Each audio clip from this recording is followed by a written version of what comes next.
Batting ಹಾಗೂ bowling ಎರಡು ವಿಭಾಗಗಳಲ್ಲಿ ಸಂಘಟಿತ ಪ್ರದರ್ಶನ ತೋರಿದ ಸನ್ರೈಸರ್ಸ್ ಹೈದರಾಬಾದ್ ತಂಡ 36 ರನ್ಗಳಿಂದ ರಾಜಸ್ಥಾನ್ ರಾಯಲ್ಸ್ ವಿರುದ್ಧ ಗೆಲುವು ಪಡೆಯಿತು.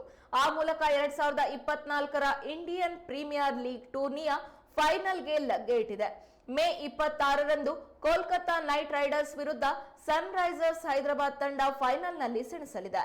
ಸನ್ರೈಸರ್ಸ್ ಹೈದರಾಬಾದ್ ನೀಡಿದ್ದ 176 ರನ್ಗಳ ಗುರಿಯನ್ನ ಹಿಂಬಾಲಿಸಿದ್ದ ರಾಜಸ್ಥಾನ್ ರಾಯಲ್ಸ್ ತಂಡ ಯಶಸ್ವಿ ಜೈಸ್ವಾಲ್ 42 ರನ್ ಹಾಗೂ ಧ್ರುವ ಜುರೇಲ್ 56 ರನ್ ಬಾರಿಸಿದ್ರು. ಆದರೆ ಇನ್ನುಳಿದ ಬ್ಯಾಟ್ಸ್ಮನ್ಗಳ ವೈಫಲ್ಯದಿಂದಾಗಿ ತನ್ನ ಪಾಲಿನ 20 ಓವರ್ಗಳಿಗೆ 7 ವಿಕೆಟ್ ನಷ್ಟಕ್ಕೆ 139 ರನ್ಗಳಿಗೆ ಸೀಮಿತವಾಯಿತು. ಆ ಮೂಲಕ ಸೋತು ಎರಡನೇ ಕಪ್ ಗೆಲ್ಲುವ ಅವಕಾಶವನ್ನ ಕಳೆದುಕೊಂಡಿತು. ಬೌಲಿಂಗ್ನಲ್ಲಿ ಸನ್ರೈಸರ್ಸ್ ಹೈದರಾಬಾದ್ ತಂಡವನ್ನ 175ಕ್ಕೆ ಕಟ್ಟಿ ಹಾಕಿದ್ದ ರಾಜಸ್ಥಾನ್ ರಾಯಲ್ಸ್ ಚೇಸಿಂಗ್ ವೇಳೆ ಬ್ಯಾಟಿಂಗ್ನಲ್ಲಿ ವೈಫಲ್ಯ ಅನುಭವಿಸಿತು. ಇನ್ನು ಫೈನಲ್ ಪಂದ್ಯದಲ್ಲಿ ಕೆಕೆಆರ್ ವಿರುದ್ಧ ಎಸ್ಆರ್ಎಚ್ ಆಡಲಿದೆ. ಮೇ 26ರಂದು ಫೈನಲ್ ಪಂದ್ಯ ನಡೆಯಲಿದೆ.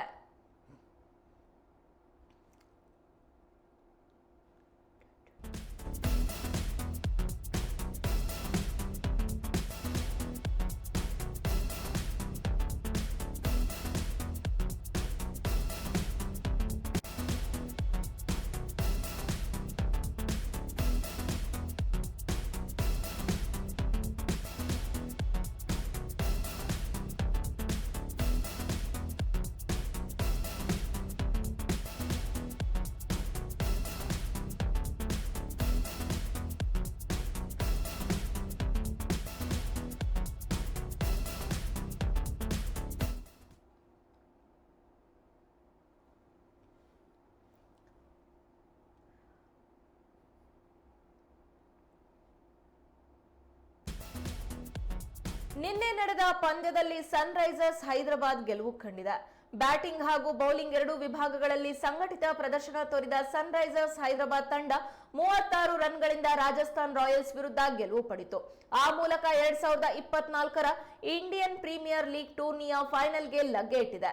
ಮೇ 26ರಂದು ಕೋಲ್ಕತಾ ನೈಟ್ ರೈಡರ್ಸ್ ವಿರುದ್ಧ ಸನ್ರೈಸರ್ಸ್ ಹೈದರಾಬಾದ್ ತಂಡ ಫೈನಲ್ನಲ್ಲಿ ಸೆಣಸಲಿದೆ.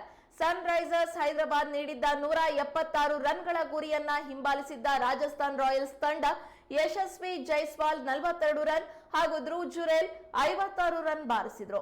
ಆದರೆ ಇನ್ನುಳಿದ ಬ್ಯಾಟ್ಸ್ಮನ್ಗಳ ವೈಫಲ್ಯದಿಂದಾಗಿ ತನ್ನ ಪಾಲಿನ 20 ಓವರ್ಗಳಿಗೆ 7 ವಿಕೆಟ್ ನಷ್ಟಕ್ಕೆ 139 ರನ್ಗಳಿಗೆ ಸೀಮಿತವಾಯಿತು. ಆ ಮೂಲಕ ಸೋತು ಎರಡನೇ ಕಪ್ ಗೆಲ್ಲುವ ಅವಕಾಶವನ್ನ ಕಳೆದುಕೊಂಡಿತು. ಬೌಲಿಂಗ್ ನಲ್ಲಿ ಸನ್ರೈಸರ್ಸ್ ಹೈದರಾಬಾದ್ ತಂಡವನ್ನ 175ಕ್ಕೆ ಕಟ್ಟಿ ಹಾಕಿದ್ದ ರಾಜಸ್ಥಾನ್ ರಾಯಲ್ಸ್ ಚೇಸಿಂಗ್ ವೇಳೆ ಬ್ಯಾಟಿಂಗ್ ನಲ್ಲಿ ವೈಫಲ್ಯ ಅನುಭವಿಸಿತು.